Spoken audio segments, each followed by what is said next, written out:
condemn. And there was election some couple of days ago. So, you cannot really say what is the story.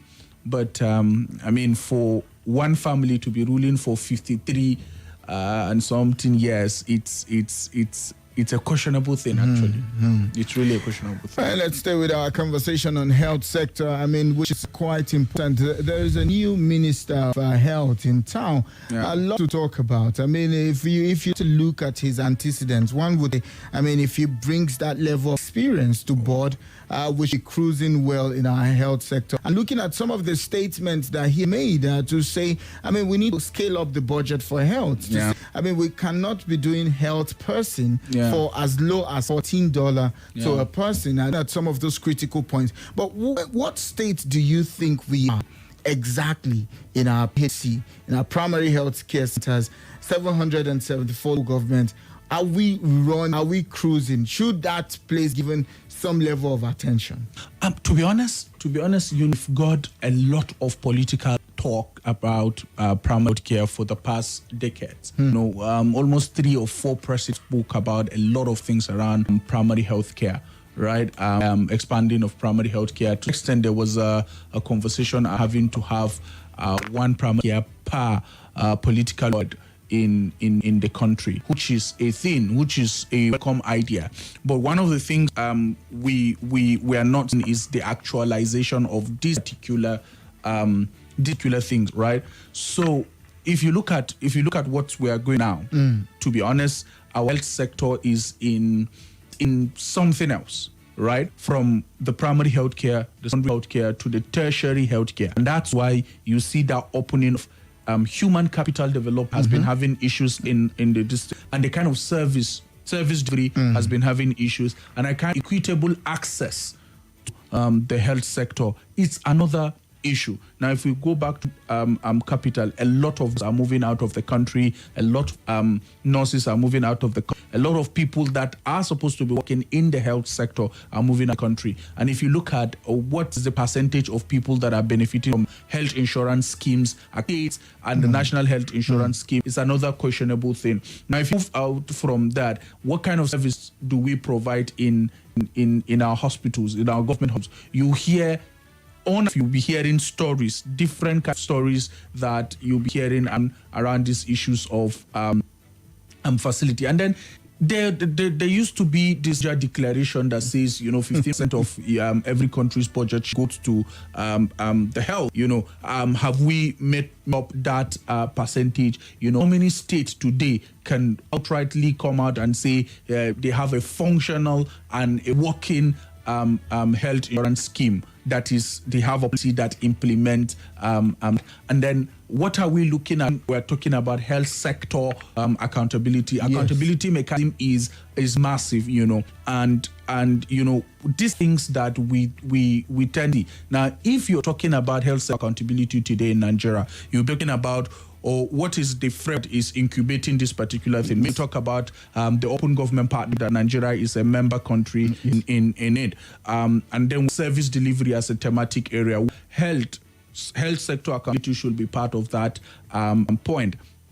We've got health sector accountability in that point. And one of the things we're trying to do is to have that thing incubated. So the reality is I am optimistic as someone that understands and as someone that understands what government to do with the caliber of people in the Ministry of Health to say we have a coordinating Ministry of Health, 2 gentlemen, right, that are with proven integrity, proven experience.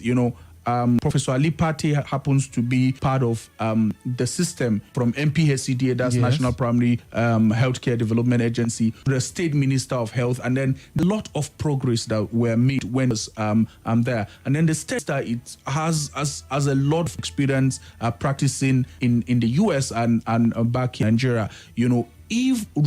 If really they are going to carry citizens along, the principle of that openness, the principle of partnership collaboration, I think we're going to see a well-defined, implemented health sector where everybody will be happy to save one and save all, because that's what health is all about. I'm just looking at some of the things that you have also highlighted. to looking at SaaS delivery, which is, I mean, the percent. If we open up the phone line to ask everybody what's the level of service delivery when it comes to some of our hospitals, I mean, you'll be shocked by this cards that the whole people would join us to have that conversation on. Looking at their own experience, bringing it into what we have, how would you think we should upscale our budget when it comes to healthcare? He mentioned $14. I mean, if not for the exchange as at today, of course, I mean, $14 for healthcare per person, it's completely nothing. I mean, it's completely nothing. But where do you think we should go from there? So first for me, you know, Nigerians are not after how much is being allocated them per person. Nigerians are after the service being effectively rendered to them as when due. So one of the first things I say is health budget to be revisited. Right? The budget need to be revisited. But you know, there is a difference between budget and there is a difference between budget and relief. So if health budget is being actively looked in, being revisited, being looked from the primary point, the secondary point, the tertiary point.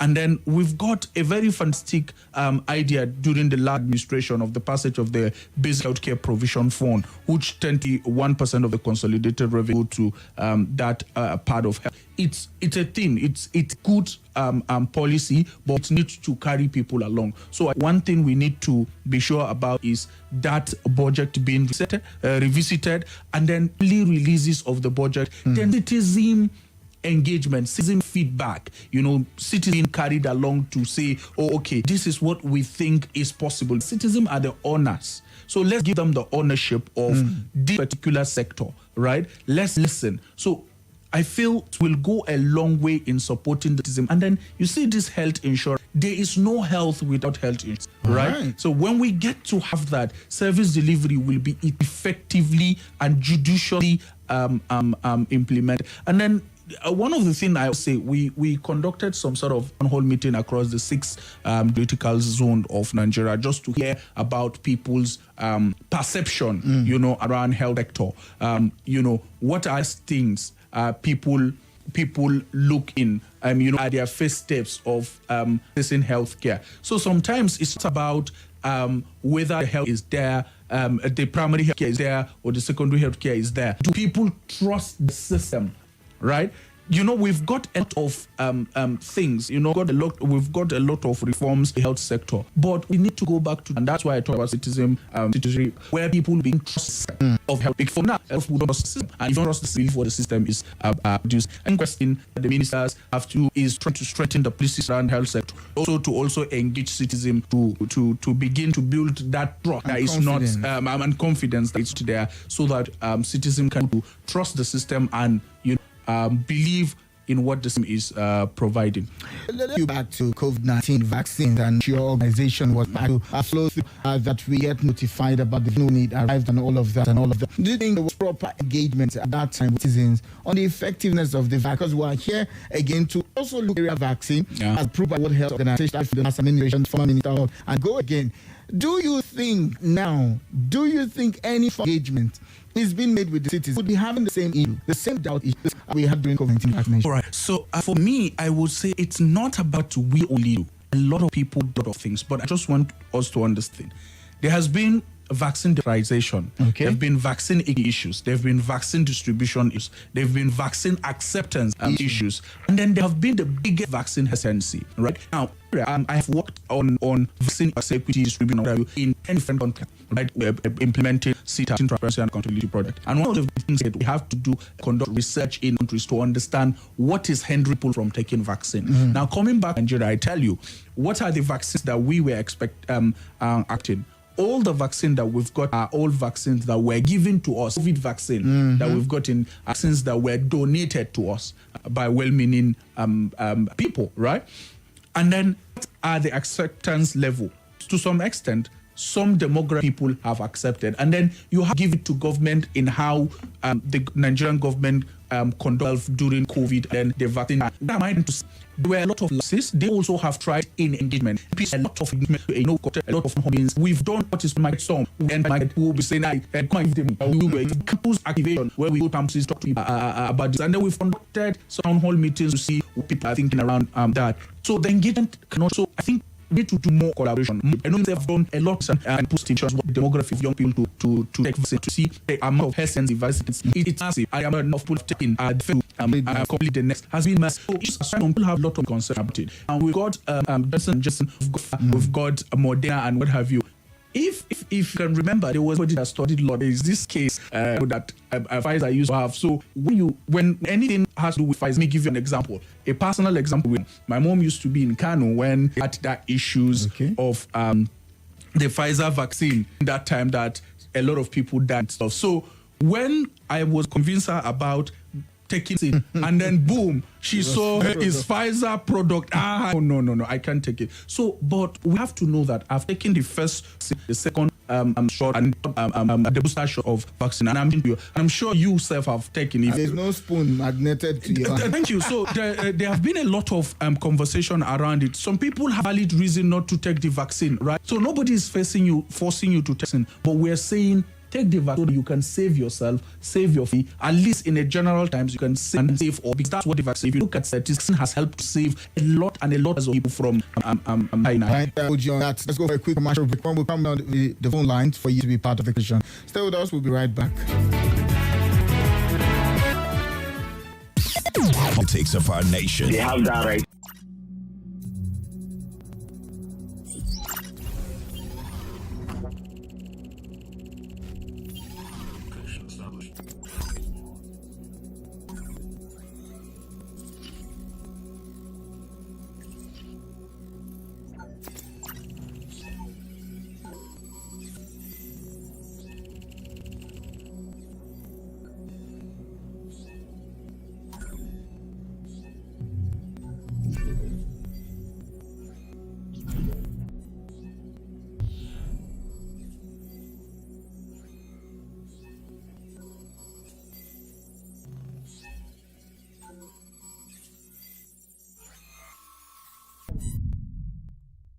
Nothing breaks the news like the news. Trust me, I can prove it.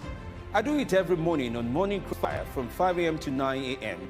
on Nigeria Info 95.1 and Effizy D. Amede. Join the biggest conversation around national politics every day. The way is trustworthy, full of passion, and yes, covers the biggest politics and the stories that matter to you. See, you have all the reasons to find out what's going on in Nigeria and be a bit differently. Let's talk. That's the way to go, even this morning. This is Nigeria Info. Nigeria Info.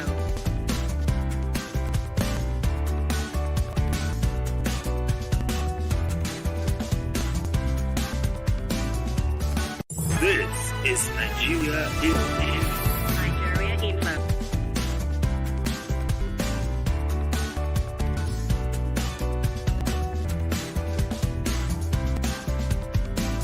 This is Nigeria Info. Nigeria Info.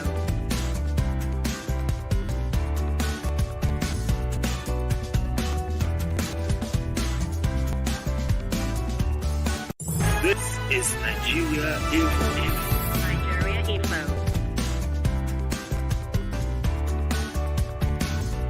Nigeria Info. This is Nigeria Info. Nigeria Info.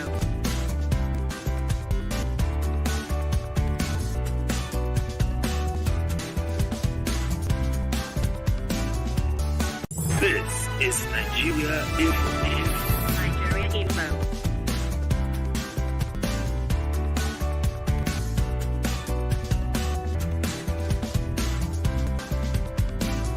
This is Nigeria Info. Nigeria Info.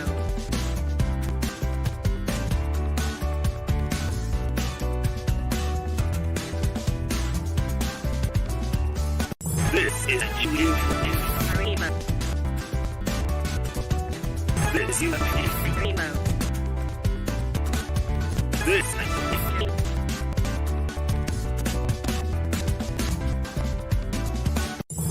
is Nigeria Info. This is Nigeria Info.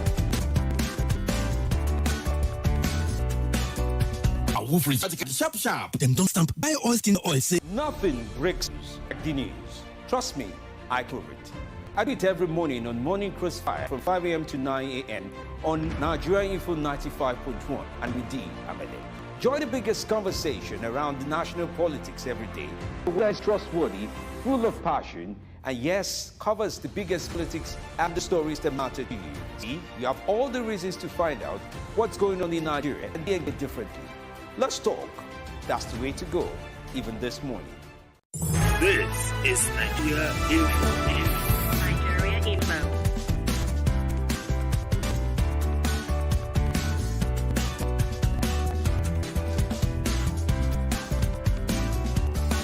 This is Nigeria Info. Nigeria Info.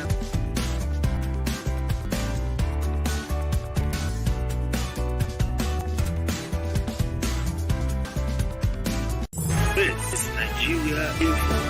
Nigeria Info.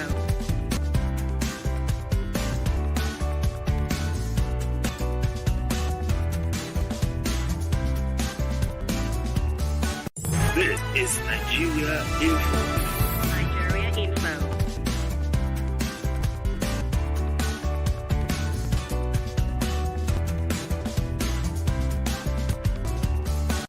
This is Nigeria Info. Nigeria Info. This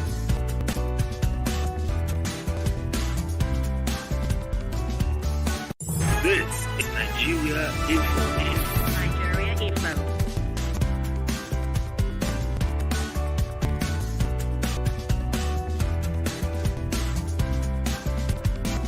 This is Nigeria Info. Nigeria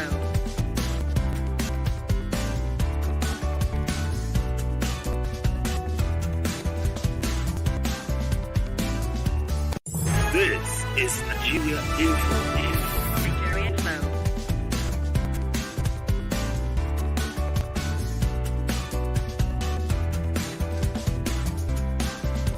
This is Nigeria Info. Nigeria Info.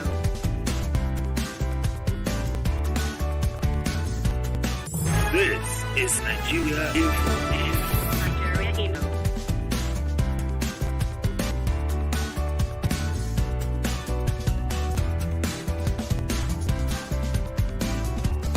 This is Nigeria Info. Nigeria Info.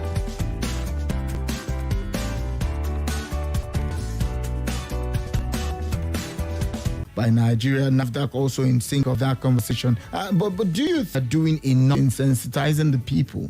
We look forward to this vaccine. Yeah, so doing enough, I don't think there is any time we'll sit and say doing enough. We just have to say we just have to say we need to do more. We need to do more so that everybody will be informed. The only thing that will remain is the fact that you choose not to take the vaccine, that you're not aware of the vaccine. But we speak now.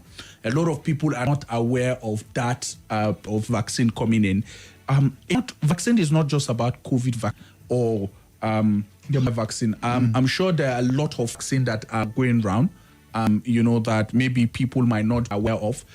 So I think the NPHCDA, that's the National Healthcare Development Agency, need to up their game. In this, they need to collaborate more.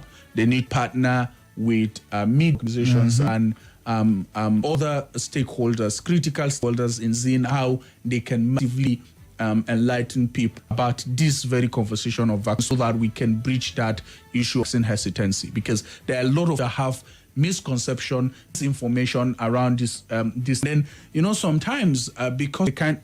This part of the world, I tell you a personal story where I used to have an uncle, may his soul rest in peace, that my cousin, that's his daughter, that studying, I think, is it medical microbiology or something. And when he falls sick, something happened. Anything a doctor gave him, he said, no, let my doctor. and she comes, she will check. One day I was there, I had to check. When he said, oh, my doctor, can you help me check this? And then she was checking in my head. I'm like, what is wrong with this girl? you that you're just struggling to drop something, but it's a conception. So it's not the work of government alone. It's a work that you and I can convince, at least today, I know I can convince man for anything, right?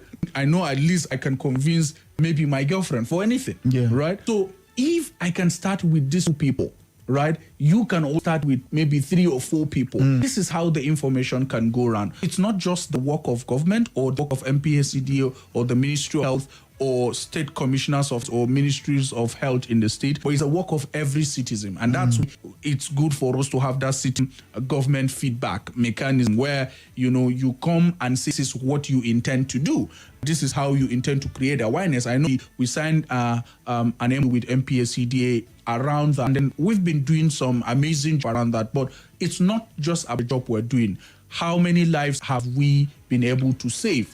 How many lives have we been able convinced to go and take the vaccine? So it's not just about whether we're doing well or not, but I think we need to up our game in enlightening about when the vaccine, and then government need to come out with a clear roadmap when the vaccine is coming out, how will be administered, where even people the distribution.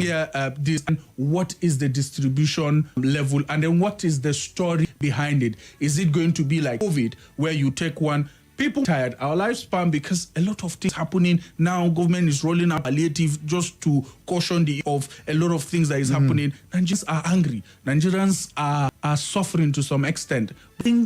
I want to be optimistic. I want to be a normal that believe that everything that is hard will one day be solved. So we need to give a roadmap of when is it coming out, how the distribution going to be, and what is the story. Are we going like shots like COVID, right? Or we're going to take it just once. Like that of other vaccine like polio that people have been taking and what have you. I know we've done some fantastic job in rolling out polio with the help of other international partners. So can we do some on the malaria vaccine so that we will not have to say whenever you're traveling out of the country, go and malaria vaccine, before you go. All right. Let's go to WhatsApp. You can be a part of the conversation. 0700 951 0000. Call us on WhatsApp 03993017.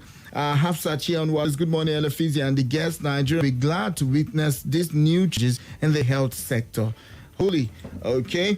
And I cannot stop being amazed at the comic mischief of the... Okay, this is not Ross. ABJ Patrick, I think the response from newspaper review is just dropping now. We've moved past that one. Before we back to the phone line, this is me also trying to confirm from Muktar. I mean, as one who would also hold government accountable when it comes to the health sector and all. Where should we be heading to in our health sector? Be honest, what we should be seeing is progress. We should be seeing timely release of funds. We should be seeing government looking at how effective our budget is, cycle of health, how sufficient it is, and then should be looking at government looking at anti-corruption loopholes in the corruption loopholes and creating some anti-corruption measures in the health sector, as well as look at citizen and government feedback mechanism, which is very important. And then we should be looking at that openness, and then we should be looking at that service delivery, and we should be looking at how citizens can be given ownership. That is more of like power, where they can be able to hold representative accountable, and we should have people to hold accountable. Let's know who is doing what and what is the time frame. There is no government policy without time. There is no government implementation of a thing without time frame. Let's see the restructure of our primary health care system from where it is to being better. I know we've trying, right? But let's see being upgraded to a world standard. Let's our secondary health system being also revisited as our tertiary health system. All right, it's now your turn. Let's hear from this morning 0700 951 00. But you can also get us via WhatsApp this morning 0039900137. Hello, good morning to you. Good morning. Yes, sir. You're welcome. I wonder at this transformation you get from a political resource person, analyst, would now he suddenly become health expert and resource person. Notwithstanding, we still enjoy his takes. I think it's on the need of primary health sector. Primary health sector should extend sensitization and education door to door. Just the way the politicians are campaigning and canvassing for both to go from door to door. There's need, because we have the like my neighborhood, we have 2 cases of pregnant women who are still getting stillborn babies already dead without knowing, because they're attending prenatal service. So there's need primary level of health.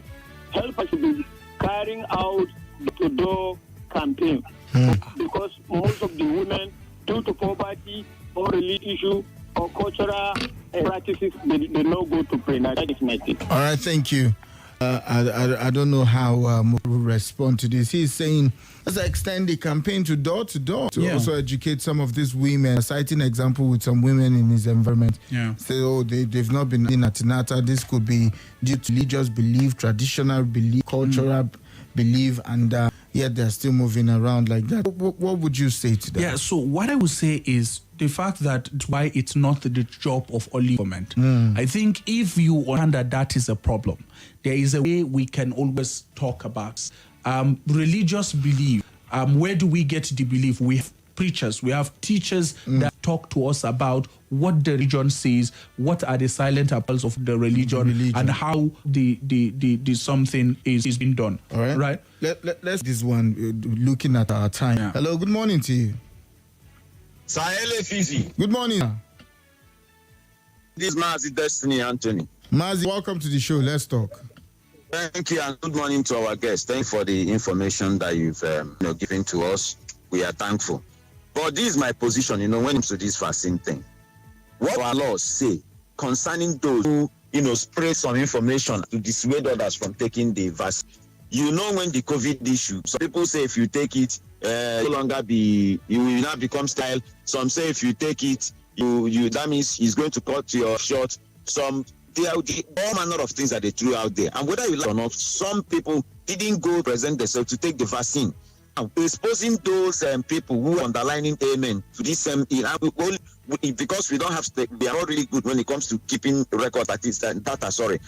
We really know how many people that we lost to COVID just because of, those people who have those wrong information. What punishment was given to them? Now we are talking about malaria vaccine. Somebody is going to come out and tell you, XYZ, if you take this is going to, remember still in the north, we struggle with the polio thing.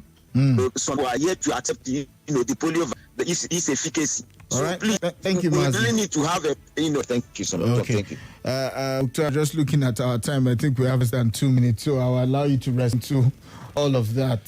Thank you for that. But I want us to also understand that it's not just about work of government, and it's not just about what does the laws, right? What is your own human thing?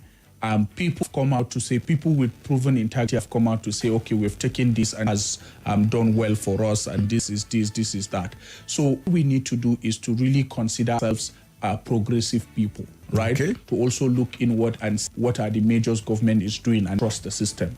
It's difficult for me to say trust the government because there are a lot of lapses within the system that mean a lot of people don't trust the system. But I think if there is any that has been said, it's for our betterment, for the better of all, and that's why I will say it's time to have conversation of having the government officials, religious leaders, influential people, the vaccine in front of the media and everybody, so people would understand that it's not just you who are giving the vaccine, even we us are also part of it. we're taking. And what last thing I did not mention around is government creating that monitoring evaluation level for citizens, so citizens can monitor, evaluate government, what policy government is to do, and then report it back during the citizen and government fact, so that everybody will have ownership the sector, and then the sector will go progressively to have a better health sector.